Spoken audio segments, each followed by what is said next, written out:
1495 மற்றும் 1498 இடையில் லியோனார்டோ டா வின்சி வரைந்த கடைசி இரவு உணவு வரலாற்றில் மிகவும் சின்னமான மற்றும் பகுப்பாய்வு செய்யப்பட்ட கலை படைப்புகளில் ஒன்றாகும்.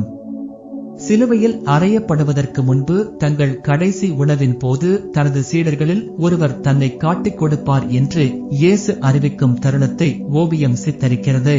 வெளிப்படையான கதை நன்கு அறியப்பட்டிருந்தாலும் பல நூற்றாண்டுகளாக கலை வரலாற்றாசிரியர்கள், அறிஞர்கள் மற்றும் ஆர்வலர்களை கவர்ந்த கலை படைப்புகளில் ஏராளமான மறைக்கப்பட்ட செய்திகளும் ரகசியங்களும் உள்ளன.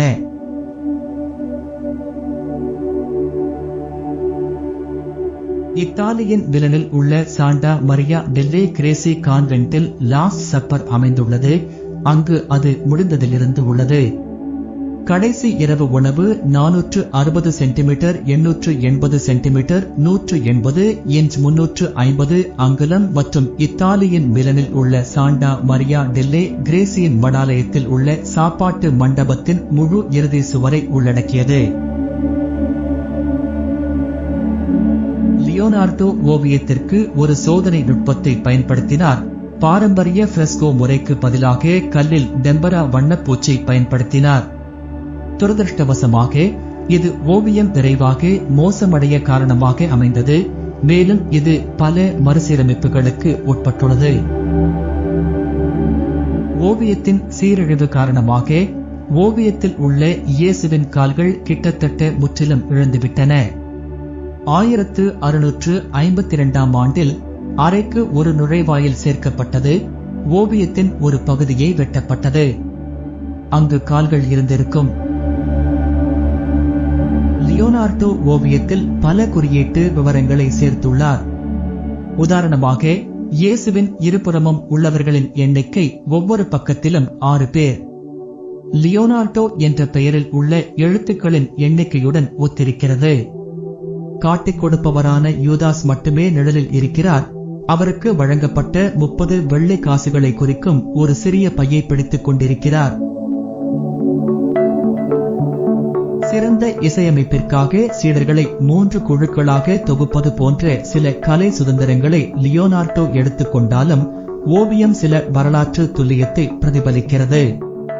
உதாரணமாக, கடைசி இரவு உணவு ஒரு பஸ்கா உணவு என்று பைபிள் பதிவு கூறுகிறது, மேலும் ஓவியம் சீடர்கள் ஒரு பஸ்கா உணவிலிருந்து சாப்பிடுவதை காட்டுகிறது. லாஸ்ட் சப்பர் பல மறுசீரமைப்புகளுக்கு உட்பட்டுள்ளது. மிக சமீபத்திய பெரிய மறுசீரமைப்பு 1978 முதல் 1999 வரை நடந்தது. இந்த மறுசீரமைப்பு சர்ச்சைக்குரியது. சில விமர்சகர்கள் இது மிகவும் ஆக்ரோஷமானது என்றும் ஓவியத்தின் அசல் தோற்றத்தை மாற்றியது என்றும் வாதிட்டனர். இரண்டாம் உலகப் போரின் போது ஓவியம் வைக்கப்பட்டுள்ள மடாலயம் குண்டு வீசப்பட்டது. அதிர்ஷ்டவசமாக ஓவியத்தை சுற்றி ஒரு பாதுகாப்பு அமைப்பு கட்டப்பட்டது. இது சேதமடைவதை தடுத்தது.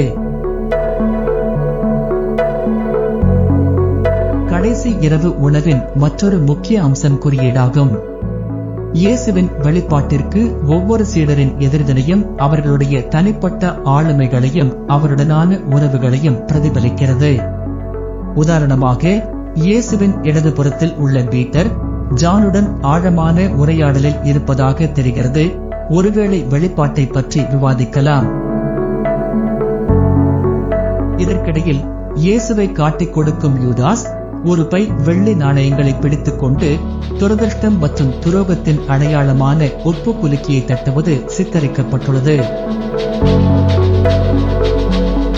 சீடர்களின் நிலைப்பாடு மற்றும் சைகைகளில் உள்ள நுட்பமான விவரங்கள் ஓவியத்தின் வளமான கதைக்கு பங்களிக்கின்றன. கைகள் மற்றும் சைகைகளின் நிலைப்பாடு மறைக்கப்பட்ட அர்த்தங்களையும் வெளிப்படுத்துகிறது.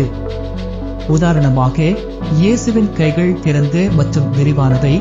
இது அவரது விதியை அவர் ஏற்றுக்கொள்வதை குறிக்கிறது.